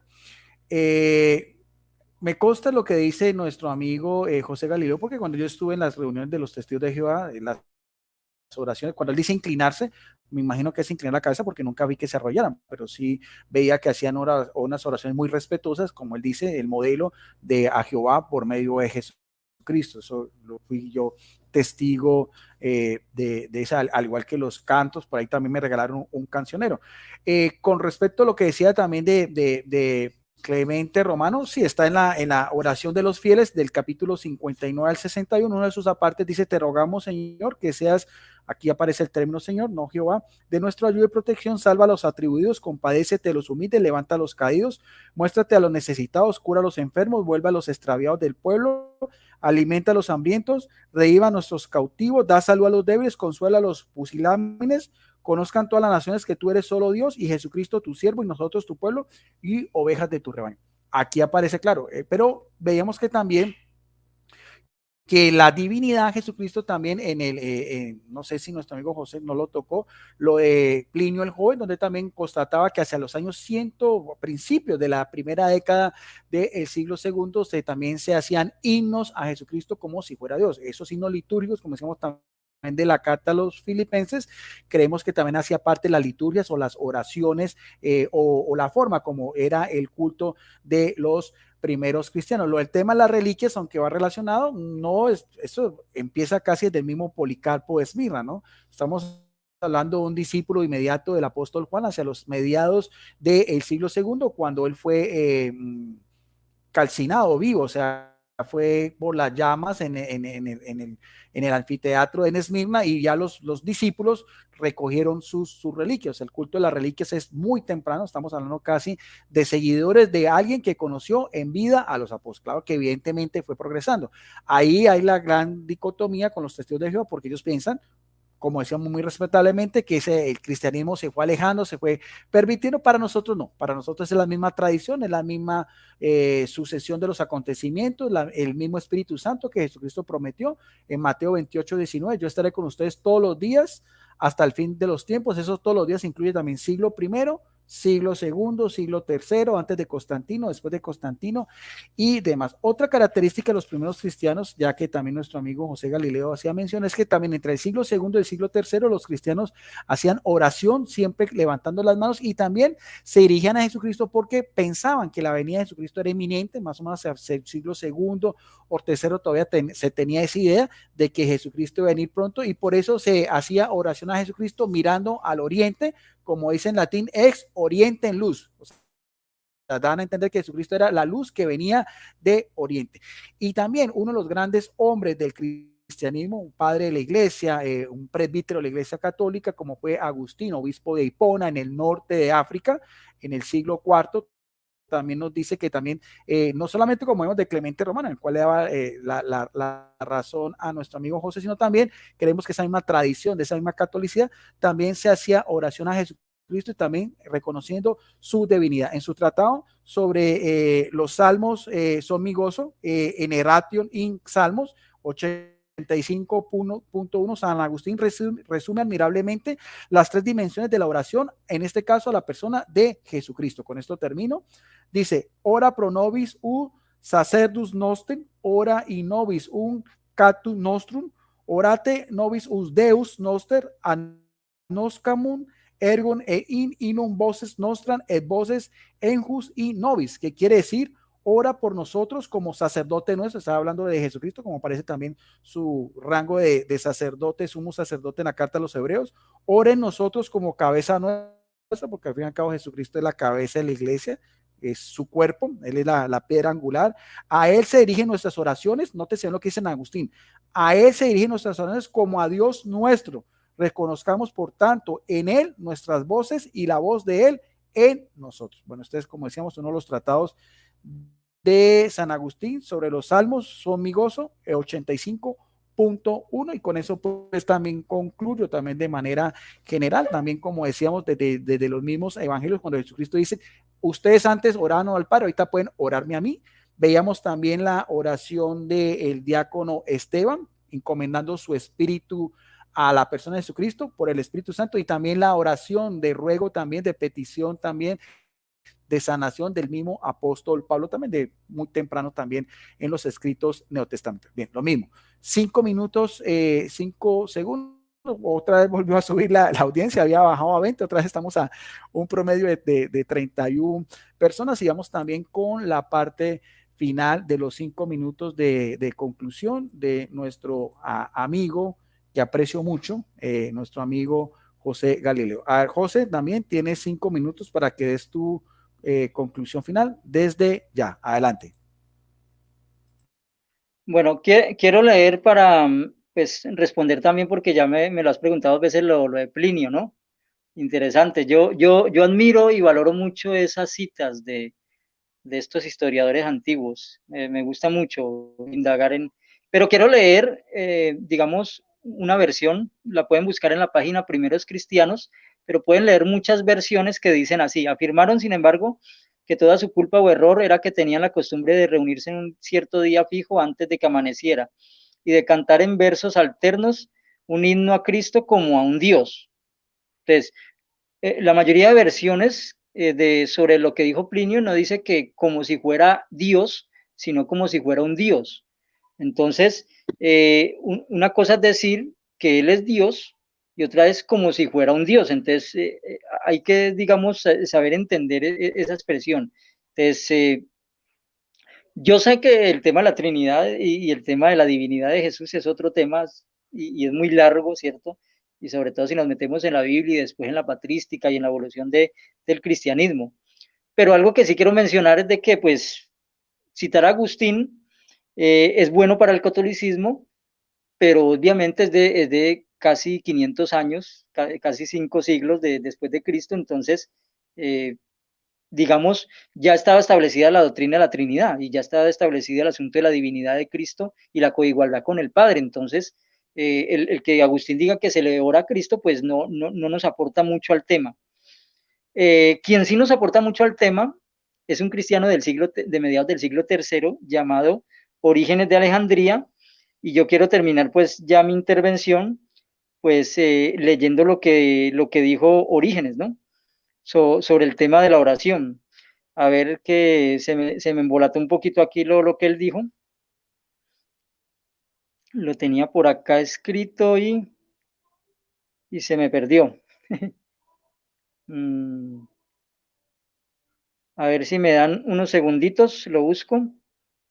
Es que tengo tantas notas que fácilmente se me pierden. Bueno, él dijo lo siguiente en su escrito de Principis, o Los Principios, libro 1, capítulo 15. Si entendemos la oración en el sentido más estricto, mediados del siglo tercero, ojo, no deberíamos dirigirnos a ningún ser creado, ni siquiera a Cristo, únicamente a Dios, Padre universal, a quien oraba nuestro Salvador. No nos enseñó a dirigirnos a Él mismo, sino al Padre. Esto lo dice Orígenes, ¿no?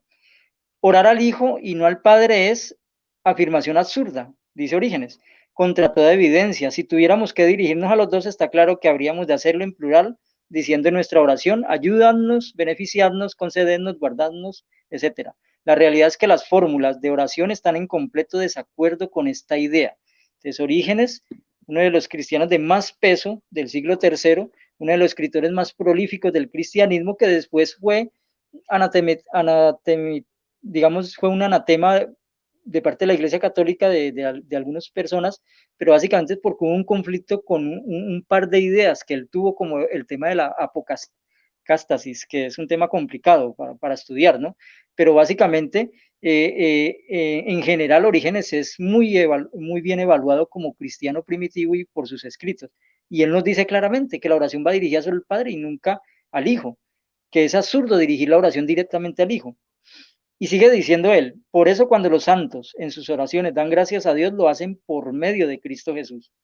Sí es cierto que para orar correctamente no hay que dirigirse a uno que es también orante, sino al Padre, a quien nuestro Señor Jesús nos enseñó a dirigirnos la oración.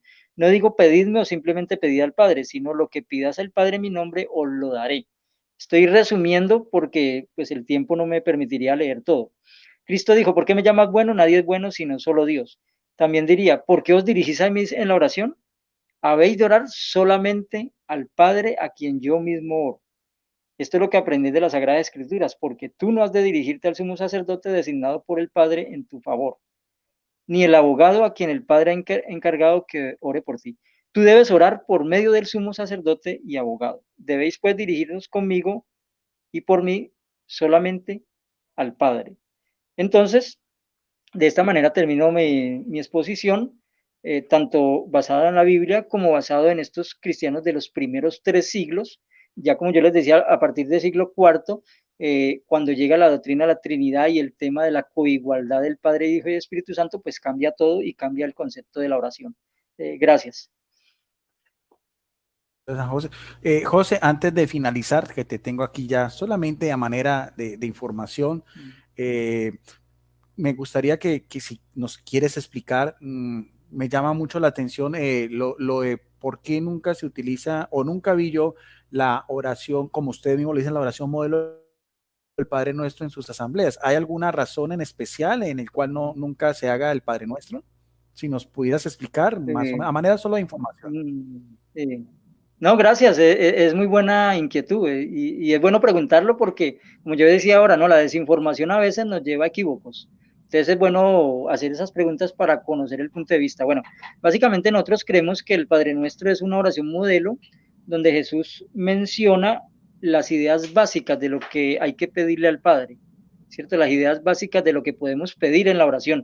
Él la dio como un modelo para que, digamos, no nos complicáramos en la oración, digamos, no tuviéramos que rebuscarnos tanto las palabras o las ideas, sino que tuviéramos como algo sintetizado que nos sirviera de base. Pero no dijo él tampoco que debería repetirse constantemente. De hecho, en el mismo Sermón de la Montaña, él dice que no debe ir repetir las mismas palabras como hacen las gentes de las naciones. Entonces, para nosotros el concepto es que la oración sirve de base, pero para no repetirla constantemente. Pero tampoco está prohibido, ¿cierto? Que un testigo de Jehová recite el Padre Nuestro, ¿cierto? Que ore como el Padre Nuestro, casi similar. Mire que la didacha, a pesar de que la dio casi similar, aún así dio unas variacioncitas. Jesús mismo, cuando dio el Padre Nuestro en una segunda ocasión, también hizo alguna pequeña variación. Entonces, nosotros podemos usarlas con algunas pequeñas variaciones si no tenemos muchas ideas para orar. Entonces, la idea es esa y digamos, no estaría de mal que un testigo de Jehová la repita casi similar, pero la idea no es coger de costumbre repetir y repetir siempre la misma oración. Hay varias cositas, ¿no? Lo que pasa es que en las asambleas, en las reuniones, se varía mucho la oración porque se hace en función a los discursos, se hace en función a lo que esté pasando con el pueblo cristiano en determinado país, las persecuciones, las situaciones, lo que se habló en la reunión, pero ya en las oraciones personales, un testigo así se puede arrodillar, puede levantar las manos, puede orar casi similar al Padre Nuestro. Entonces, básicamente esa es como la idea. Ah, bueno, listo, gracias. Me pareció muy interesante esa explicación porque tenía mi duda. Bueno, gracias entonces a las personas que se conectaron, un promedio de 30, a todos ustedes, muy amable por su participación. No olviden si quieren darle un me gusta, también José lo puede también retransmitir en los canales de sus hermanos testigos de Jehová, no hay ningún problema, me pareció muy interesante. Y antes de despedirnos, entonces vamos a darle también la oportunidad para que José también se despida en este ambiente cordial y ameno. Vi un debate últimamente de José con un apologista católico que se sulfura y José siempre muy tranquilo, muy calmado. Yo creo que tiene que ser así. Yo veo los debates de esa manera. Yo es un compartir. No nos tenemos que ver como enemigos, porque no, si José cree diferente a mi persona, eso tiene que ser muy respetable. Adelante, José, para que te despides. Sí, sí. Lo que pasa es que las redes son un germen, ¿no? O más bien son un terreno donde germina o pulula como el odio religioso. Entonces hay personas que se están insultando, gritándose, atacándose. Entonces es muy maluco tener un debate así donde eso pase. Como usted dice, lastimosamente yo debatí con algunas personas donde la otra persona tuvo ese espíritu hostil, ese espíritu no cristiano. Y después salen a decir y hacer videos de refutación y hacer contravideos y empiezan a hacer videos de burlas y empiezan a hacer videos para tratar de manchar la honra del oponente. Yo he debatido con personas con las que traté con mucho respeto y después resultaron fue insultándome en otro video. Entonces, realmente da pena ver este tipo de cristianos. Entonces, por eso me gusta este tipo de diálogo que hemos tenido porque es constructivo, es instructivo y nos da buenas bases para aprender. Pues gracias por haberme invitado y aquí estaremos en algún momento de nuevo. Gracias a José Galileo, un saludo especial. Para que la gente no sepa, José y yo somos de Colombia, vivimos en el mismo departamento, en el mismo estado. José vive en el norte y yo vivo en el sur, y entonces, pero vivimos tenemos una Hora y pasión en media común. prácticamente. Sí. Aparte de la pasión de la Biblia, de la teología, tenemos un amor también por los animales que también lo compartimos y admiro, también aprecio mucho el buen humor de José Luis. Bueno, gracias José a ti, me mandas un saludo extensivo a todos tus hermanos apologistas, también a los cuales aprecio, al pueblo de Jehová, a los testigos de Jehová en el cual yo participé en sus asambleas como observante y fui, siempre lo he dicho, muy bien recibido. Bueno, ahí está también esa cuñita. Gracias entonces a todos ustedes. No olviden, José Luis, si quieres retransmitirlo, no pasa nada, tienes todos los derechos en cualquiera de los canales también de apologética de tus hermanos testigos de Jehová. A todos ustedes, gracias, bendiciones y nos vemos en otra oportunidad.